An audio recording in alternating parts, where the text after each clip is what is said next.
While communism and socialism's results are nothing less than horrible, it's hard to deny their appeal.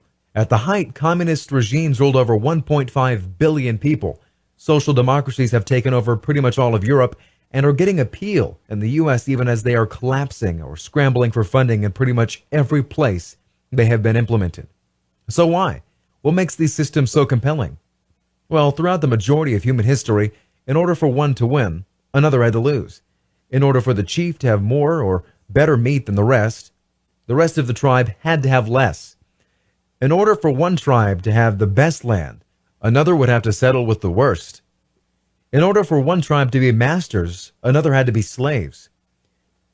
And this has been the dominant way organisms interacted for as long as life itself has existed.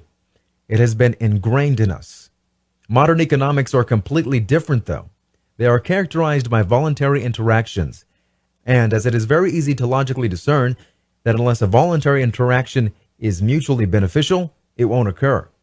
If we look at the data, we can see that the supposedly oppressed workers have been having a continually rising life standard, even long before the state was intervening on their behalf or unions had even a fraction of the rights, privileges, and power they have today.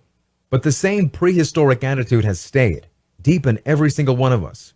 Whenever we see someone that has it better than us, a part of our subconscious screams that the only reason that he or she has it better is because we have it worse, that he or she took a bigger share of the pie and thus left less for the rest of us.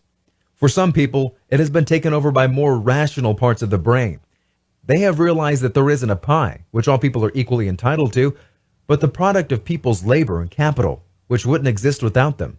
But in many people, too many, that primitive fossil of a long bygone age controls their entire outlook on the world.